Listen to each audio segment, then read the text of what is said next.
your incidents, Jamal. It's very heartwarming to see that it's not just our family that's mourning.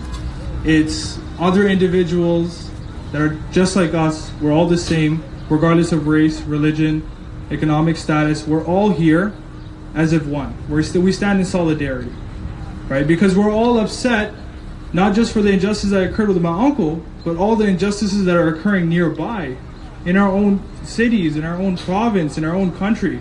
And it hurts as humans, as Canadians, to see these types of things. And having different things come up to light with one issue is a very good thing in that sense.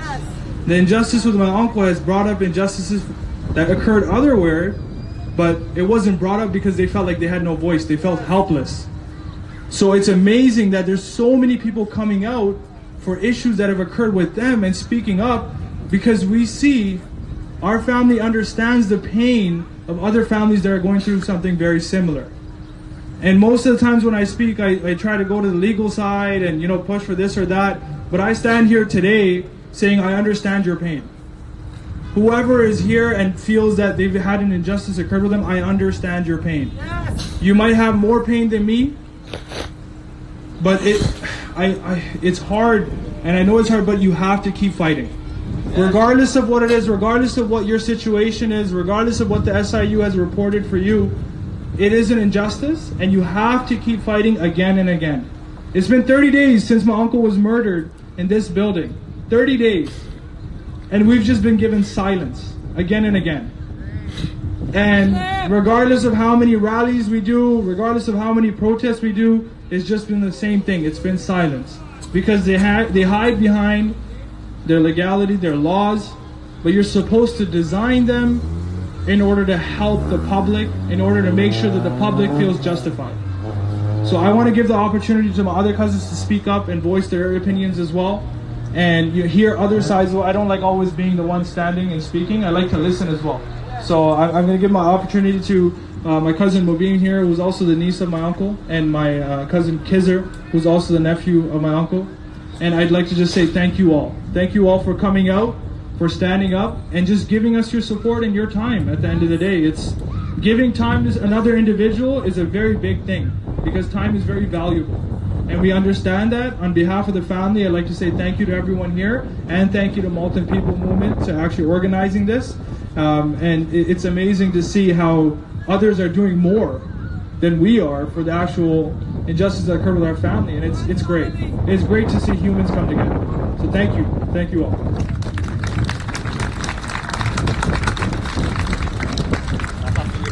Yeah. No, you're good, bro. You're good. You're not. No, not at all, bro. Welcome everyone, and good evening. I want to thank you all for coming out today. We really do appreciate it. So, as you all know, a month ago, Uncle Ejaz was murdered in this building. Yes. It was tragic and it was life-altering. No one should ever have to experience this. No one ever wants their family members to go in this manner. The answers that we demand, we shouldn't even have to be asking for them. Do we not have the right to an impartial and unbiased investigation? Yes. Do we not have the right to know the names of those who are so incompetent and so cowardly, for God speaking, that they shot him? They had no idea how to de-escalate the situation, yet they continue to stand there and pretend as if they did. But absolutely, we do. But unfortunately, the answer is no. That's why we're here. We shouldn't have to march and rally for our basic rights. It's a reflection of this country, and at the moment, it's currently ill-suited for a country like Canada. Which is why we're all here today, and we continue to ask for change. We shouldn't have to demand it. It's not a request, it's a dire need. The system needs reform. Yes, the system needs reform. I want to especially thank Malton People's Movement for rising up during these excruciatingly difficult times. They've become the voice of Malton and all the people who live here. To be honest, I think we can all agree to some degree that Malton is probably one of the more underfunded neighborhoods in Mississauga. There are so many affluent neighborhoods in Mississauga. And the work that Malton People's Movement is doing is something that our mayor and our representatives should be doing. You cannot represent the city. You cannot claim to represent the city when you never ask for any input or any feedback with the people who live here. You don't live here, we live here. We know the problems that we face. We don't need officers at Lincoln patrolling our streets. We need community housing, public health units, youth programs. One of the main reasons why racialized minorities are still overrepresented in our judicial system is because of over-policing. There is just as much crime happening in those affluent neighborhoods, but they aren't being policed. Those crimes aren't caught. This is one of the many reasons we say there is a dire need for reform. Things need to change. Not 5 years down the road, but now. And our representatives stop showing up every 4 years with their dime empty promises. We're not buying them. So today, let's agree. Let's agree to stand by that statement. Let's agree to make an effort in whichever shape or form that may be. Let's agree to be the voice of those who were silenced. I just want to end off and give a chance to Choudry to speak, but I just want to say that my words truly cannot encompass how much gratitude and appreciation we have for all of you being here and for continuing to be here. So thank you. Yeah, everybody. I don't want to take too much time. I just want to talk about just the timeline, just really quickly.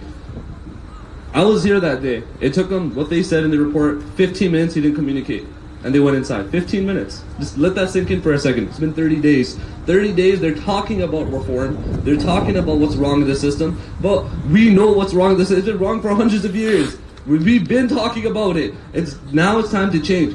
Whoever the MPs that were here, they were here for the media days. Change the people that came out here. Where's Bonnie? Where's Anand? Where are they? Alright, this over here is what shows you who's really part of the community. And everyone that's here today is part of the community. Where are the officials? They're not here, right? Because they're not part of our community. They come here, they show their sentiment, they come here, oh, we're here for you, and then they go. And then when it comes for the hard work, they leave. When we were marching, they weren't there. They met us over there. Any media appearances are there, but they're not here when we need the change. And the whole talk about body cameras. TPS just passed a bill to give their officers body cameras. What's the point of body cameras? Like, after the fact, like, you're going to use a body camera to give the office? They shouldn't be killing them in the first place. So, I see how they're pushing for the body cameras and all that, but we don't care about no freaking body cameras. Fix the system in it so we don't have to fight for this after. We don't want to do all this. People are complaining about this, that. You think we want to be out here? You think everyone wants to take their time out of their day, come and fight every single day? No, we want to live peacefully, but they're not letting us. And they think, oh, they thought we would be done in a week. It's been a month and we're still out here, and we'll still be out here. Thank you, everyone. Thank you. That was the family, niece and nephews of our brother Ejaz. No justice? No justice? What do we want?